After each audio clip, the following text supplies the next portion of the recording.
This interview is for information only and should not be considered as investment advice or a recommendation to buy shares in the company featured. Welcome to this Stock Box interview.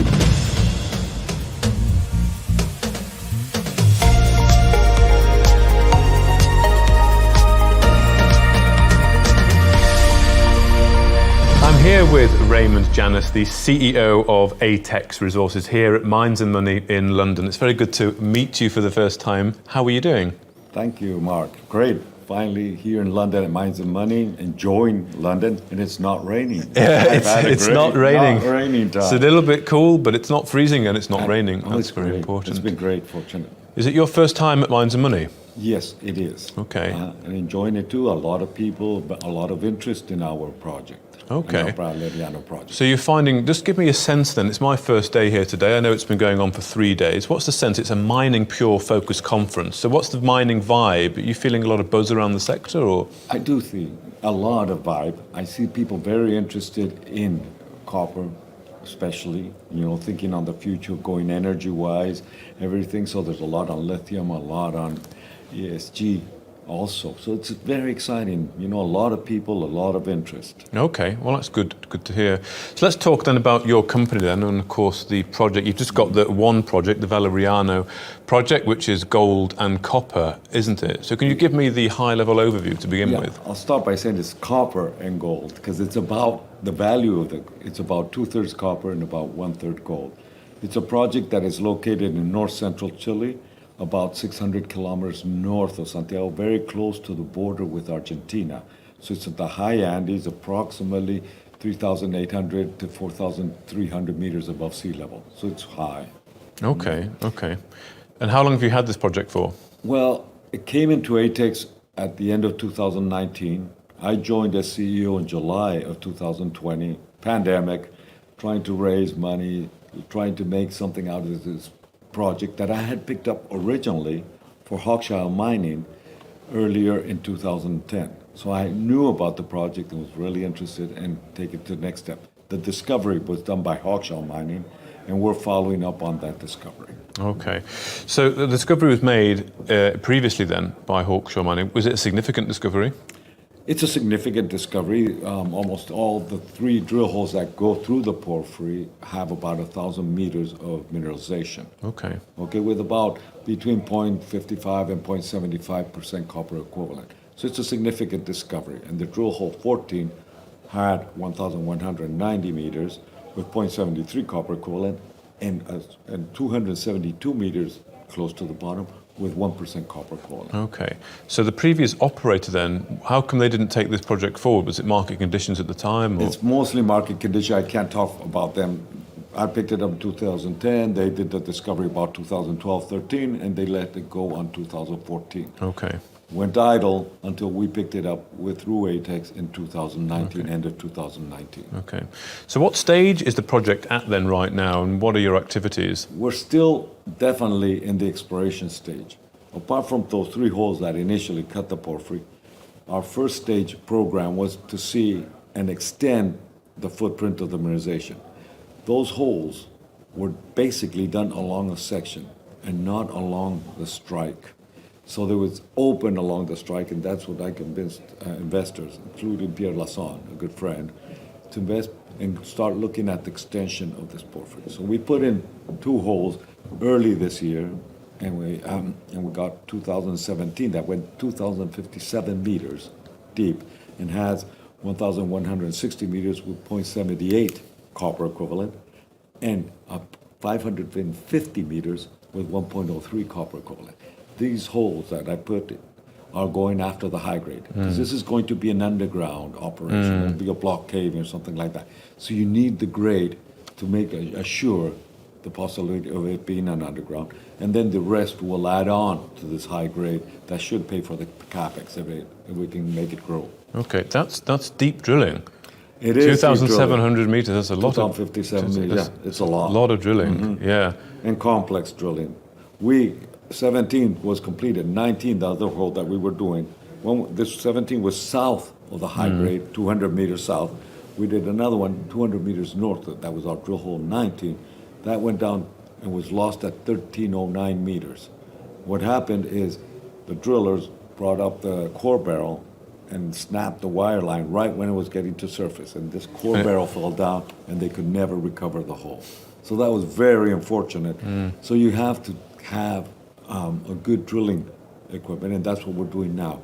We've hired Geodrill through the recon drilling in Latin America, that they do directional drilling. And with that way, we will avoid losing holes. Okay, and that's what you're doing now, isn't it? There's a directional drill program going Yes. on. And basically what you do is that our mineralization starts kind of 600 to 800 meters below surface, okay? So you do a mother hole to 800, 1,000 meters, and you bring out daughter holes from that direction. And even if you have problems with one hole, you can go back and do another daughter hole to assure that you're always reaching objectives. Okay. What's happening up here in the high Andes is that most companies are getting about a 30% holes are not reaching objective. They drill it quite deep, but they don't reach objective because they lose them. So you're drilling this mother hole then, Mother hole and daughter holes. and do the daughter holes come off from the mother one then? Exactly. Yeah. You have the mother hole and you wedge it out, and there's Okay. a Navi system that goes drilling, and with the Navi system you are very precise in the direction and the angle that you're going to change that drill hole. Wow. Okay, I've not heard of this type of, I've not experienced this. It's very unique, and in Chile I think we're the first experiencing, and recon drilling Okay. or geodrill are very experts in this type of approach. Okay. And our chairman, Craig Nelson, and Ben Pullinger, that is the VP of Exploration, have worked with them prior in Africa and know very well their capabilities. Okay. So we're very happy to have them right now in Chile. And the objective, presumably, is to start to get a resource together, is that right? Exactly. Yeah. But at this moment, what we want to do is identify this high-grade trend. So to understand the trend a bit more. Yeah, the Okay. high-grade trend first, because that's what's going to assure that this is going to be an underground operation. But additionally, we already know that we have an extension of 850 by 800 meters of a footprint, and this footprint could extend kilometers, okay? So this could turn into a big deposit. And additionally, there's an immediately north contiguous project called El Encierro that's owned by Antofagasta 51% and Barrick 49%, and they brought out a first resource with 550 million tons with 0.79 copper equivalent within what they called an inventory, okay, of 2.5 billion, almost 2.5 billion tons with 0.56% copper equivalent. Okay. So this is going to be an emerging district. This is going to turn out to be one of those big copper gold districts in the world. Really? That's what I believe. Well, that's a big statement. I mean, we're talking here, though, very deep, very deep drilling. It's going to be an underground operation. Exactly. Sounds expensive. Exploration, certainly drilling that deep. Can you give me an idea of how well activities are funded? And also give me an idea of what the area is like to work in Chile, the infrastructure and the local government and that kind of thing. Perfect. First, you need a lot of funding. Yeah. Because each hole costs in the order of $1 million US. Each hole. Each hole. So you need a lot of money to fund this. But additionally, doing these directional drillings, you only do 800 meters, and then you go out. So you're saving money on that part, one. Two, you're assuring your project. Second, you need funding. We do all our funding basically through Canada. And we're starting to open and let us be known in Europe and other areas. Now, the next thing is, you asked me about the project, how we're going to take it to the next step. Well, with this funding, we expect to have it at a stage that is recognizable, that we can make our next funding with forecasting to do at least 2 years of exploration. Okay. So when will we have a resource? I can't assure you it's going to be after this stage. Maybe after the next stage, we'll start building towards a pre-feasibility or an early stage Yeah, okay. study. And of course, you are listed on the TSX. Are you finding that it's a reasonable market to raise money?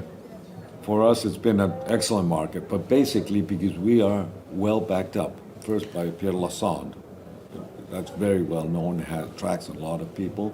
And by 1832, who just came in our last raise, Okay. that's Rob Cohen, that is also supporting. And these are long-term investors, and they really believe in Okay. the project. And just give me an idea then of what Chile's like as a place to operate in, and also the local area. What's there So in infrastructure? yeah, I'm sorry, I forgot to answer on that. Local area is, we're in the high Andes, very desertic. We don't have communities right there. They're about 40 kilometers away. This is land owned by surface owners, so you do negotiate the access way with the surface owners, so there's no problem community-wide. On the other hand, it's very isolated and located. So our closest community is 40 kilometers, and the main town is 120 kilometers in a straight line. That's called Vallenar. That's close to the coast. So how do you operate in Chile? Quite well, quite easy. There's good access roads, quite fast. You go from the city into the project in about 3.5 hours. Partly paved road, partly dirt road, about half and half. We have a camp, which installed a camp right now that we bought and has capability for 80 persons. So you're always bringing in all the infrastructure and all the necessities into the camp. We keep everything available for at least a couple of weeks. So if snow falls or anything, we can live and have no problems there. In general, no problem. With respect to the politics, Chile is in a changing situation. We have a new president who's very young. His name is last name Boric, and he's 37 years old and has his way of governing. He's on the left side of government. On the other hand, we just had a rejected constitution because when they were building a new constitution, and it had to be the people had to vote yes or no to it. And 88% of the people of the country voted, and they rejected it with 62%. So a new constitution has to come. So in this time we're in a limbo situation, right? But we're still with the old constitution. I don't know when we will have a new one. And we have a bit laws that are reforming, but we have a very strict and clear Senate that works very well, and the House of Representatives also. Okay, good. On the environmental side, which is always the issue, and the social side, I'd say communities, you have to keep them engaged and transparent with them, so they understand what you're doing. And environmentally, we are very careful of not doing anything wrong. So a supportive jurisdiction. Yes, Chile is a mining country, will continue to be a mining country. Okay. Well, just to finish off then, Raymond, could you perhaps just make the investment case for shareholders or potential investors? If you could sum it up in a few words, really what you're hoping to achieve here, the market case for copper gold, and also people want to know what they can expect to see, news flow-wise in the near term. Well, first place, we are right now close to 75 million market cap. Okay. When we took off, it was a 5 million market cap. Okay. Because we didn't have the funds to get to the porphyry. Now that we have, this is increasing.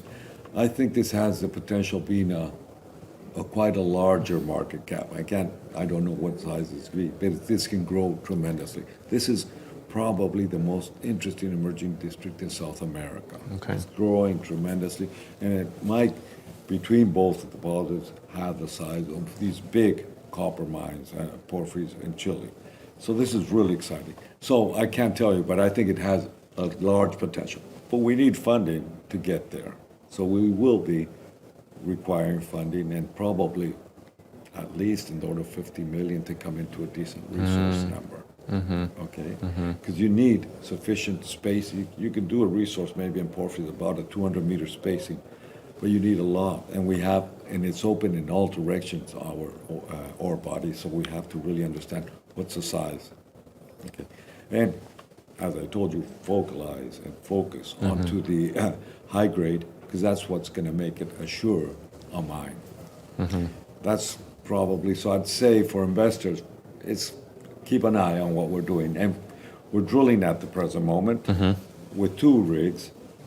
One of our holes is called 11A because it comes out of an old hole, and we deviated and going towards the hole we had lost. That was 19. Okay. It was lost due to operational situation. So what we couldn't get there will come in on the other direction. Okay. And on the other hole, we're going even 200 meters further south of our known ore body right now of the high-grade trend. So those are two parts. The nice thing about these is that after that you can go north and south 200 more meters, or you can go in different directions to understand where we are. So it's really an exciting moment. Now, probably our first grades will be coming in by the end of the year, and probably we'll have our first news coming out of our first hole results by beginning of 2023. Okay, so there's some good news to look forward to there for some of I hope they are very good. Well, certainly it's been interesting. It's anticipated. You've got the grades there, and then the results coming out early next year. And it certainly sounds like you're trying to prove up a significant resource here, and it's going to require significant capital. But as you've said, you're confident that you can get it. So I look forward to following the story here. It sounds extremely interesting, the exploration method. But thank you very much, Raymond Janis, for your time today. Nice meeting you. Talk to you soon. If you enjoyed this interview, then give us a thumbs up, a like or a retweet. Subscribe to us on YouTube or follow us on Twitter, and hit that notification bell to be the first to know when we release new content. There's loads of great content on our website too, across all our programs at stopboxmedia.com. Thank you for watching.